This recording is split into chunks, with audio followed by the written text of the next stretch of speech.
पहला तो राम राम भाई सारे भाइयों ने। तो भाइयों आज आप बात करांगे जाट मेहर सिंह जी के जीवन परिचय के बारे में। तो भाइयों जाट मेहर सिंह का जन्म आर्मी रिकॉर्ड के अनुसार 15 फरवरी 1915 को नंदराम दहिया जी के घर रोहतक के बरोना गांव में हुआ था, जो अब सोनीपत जिले में पड़ता है। इनके परिवार में पिता नंदराम व माता भरतो देवी के अलावा 3 भाई व एक बहन थी। सबसे बड़े मेहर सिंह, इनके बाद मांगेराम जी, जो बाल्यकाल में ही भगवान को प्यारे हो गए थे। फिर सहजो देवी इनकी बहन व इनके बाद भूप सिंह और कंवर सिंह जी थे। भूप सिंह और कंवर सिंह जी की वंशावली आगे चली हुई है, जबकि मेहर सिंह जी की कोई संतान नहीं थी, क्योंकि वो शादी के बाद एक बार ही अपनी पत्नी से मिल पाए थे, क्योंकि उन्होंने अपना ज़्यादातर जीवन फौज में ही बिताया। मेहर सिंह के पिता एक छोटे किसान थे। अपने घर के हालातों की वजह से केवल तीसरी क्लास तक ही स्कूल जा पाए। स्कूल छूटने के बाद मेहर सिंह को भैंसों यानी पशु चराने के लिए लगा दिया। तो मेहर सिंह पशु चराते चराते रागनी गायन करने लगे। अपने दोस्तों को और बड़े बुजुर्गों को उनका गायन बहुत अच्छा लगता था। इनको बचपन से ही रागनी लिखने और गाने का बहुत शौक था। तो बताते हैं कि बरोना गांव में पृथ्वी सिंह बेधड़क, जो आर्य समाजी कवि थे, ये आए हुए थे। तो इन्होंने गांव वालों से पूछा कि क्या आपके गांव में कोई अच्छी रागनी गाने वाला है। तो गांव वाले मेहर सिंह को लेकर आए। तब वो मात्र 11 साल के थे। तो पृथ्वी सिंह जी बोले, ये तो बच्चा है, ये क्या रागनी गाएगा। तो मेहर सिंह जी ने ये भजन गाया। 2 दिन का जीना दुनिया में है अनुमान जरा सा, जगत में देखा अजब तमाशा। मेहर सिंह जी का ये भजन सुनकर पृथ्वी सिंह जी ने कहा, जो बात इन्होंने भजन में गाई है वो एक बुजुर्गपने के लेवल की हैं, और आपको गाने का बढ़िया तरीका व आपके कंठों में सरस्वती जी वास करती हैं। बाद में मेहर सिंह जी ने इनके बारे में एक रागनी में पंक्तियां भी लिखी कि एक साधु ने वरदान दिया, मेरी गूंज शिखर में चढ़गी, कुछ तो पहला बढ़ रही थी, कुछ और आगे सी न बढ़गी। साधु का जिक्र इन्होंने पृथ्वी सिंह जी के बारे में ही किया था। इस तरह मेहर सिंह जी का काफी नाम होने लगा। मेहर सिंह जहाँ भी जाते वहीं रागनी गाने या सुनने लग जाते थे। मेहर सिंह के पिता नंदराम दहिया जी को मेहर सिंह का गाना बजाना बिल्कुल भी पसंद नहीं था, क्योंकि उस टाइम गाना बजाना जाटों के काम नहीं होते। इस कारण जाट मेहर सिंह जी को बहुत मार पड़ती थी। अपने पिता से मार खाने के बाद भी इन्होंने एक रचना कर डाली कि ऊँते बूढ़ा अकलमंद चातर, मेरा ना क्यों बुद्धि पर पड़ गए पत्थर। बाप मेरा मन पिटन खातर भाज भाज कर ठावा सोटा, और मैज रागनी गावण त मेहर सिंह न बतावे खोटा। इन सब को देखते हुए नंदराम जी ने इनकी शादी उजवा समसपुर के लखीराम की पुत्री प्रेम कौर से करवा दी। लेकिन इसके बावजूद भी वे ऐसे ही रागनियां लिखते हुए गाते रहे। फिर मेहर सिंह के पिता ने मेहर सिंह को इनकी इच्छा के विरुद्ध सितंबर 1936 को British army Jat regiment 6 guard Bareilly centre में भर्ती करवा दिया, और इनकी ज्वाइनिंग जनवरी 1937 को हुई। मेहर सिंह जी ने इस पर भी एक रागनी लिख डाली कि देश नगर घर गांव छूट गया, कित का गाना गाया रहे, कह जाटते डूम हो लिया, बाप मेरा बहकाया रहे। मेहर सिंह के पिता को लगा था कि आर्मी में जाने के बाद ये रागनी गाना छोड़ देगा, लेकिन यहाँ तो इनका लेखन और गायन और भी जोरों शोरों से चलने लगा, क्योंकि इनकी रागनियाँ सभी बहुत पसंद करते थे, और अब इन्हें डांटने के लिए पिताजी भी नहीं थे। आर्मी में ही इन्होंने घड़े पर आर्मी के पुराने ट्रकों की टीप बांधकर घड़ा बजाने का आविष्कार किया।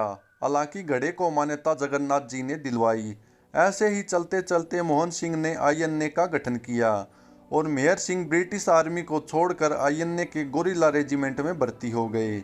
यहाँ इन्होंने रागनी गाई, नीचे चाल टैंक कैरियर, ऊपर जहाज हवाई, मुंदे पड़ पड़ गोली मारे आवा यार लुगाई। और कुछ समय बाद आईएनए की कमान सुभाष चंद्र बोस ने संभाली। और ऐसे ही चलते चलते 1945 में सेकंड विश्व युद्ध के दौरान आज़ाद हिंद फौज की तरफ से लड़ते हुए उनको गोली लगी, और बाद में अस्पताल में दम तोड़ दिया। लगभग 27-28 साल की उम्र में वो देश के लिए शहीद हो गए।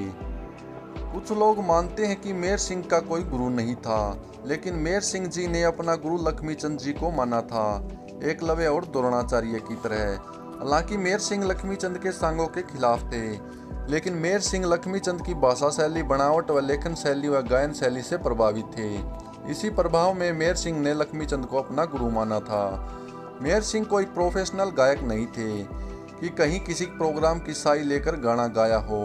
ये अपनी मनमर्जी के गायक थे, जब मन हुआ तब गाया।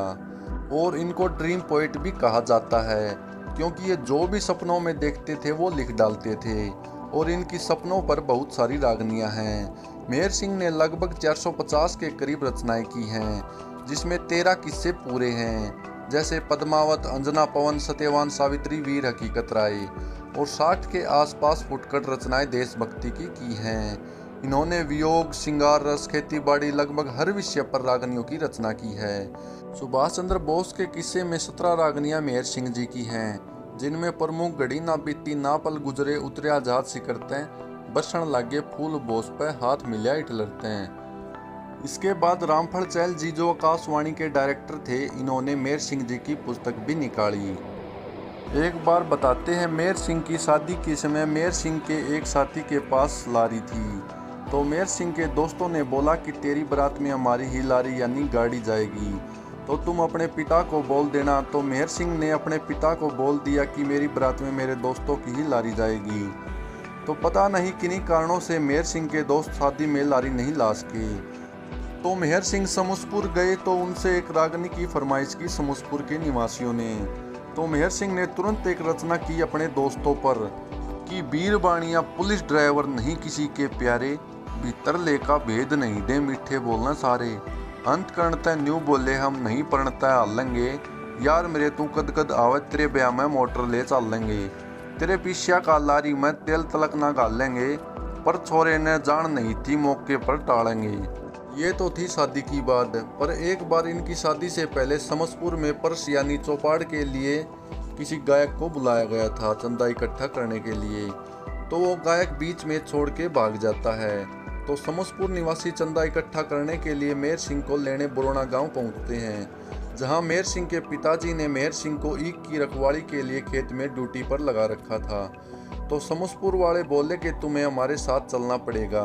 तो मेहर सिंह जी बोले कि चल तो पड़ूंगा, लेकिन ईख की रखवाली के लिए एक व्यक्ति को यहाँ रहना पड़ेगा।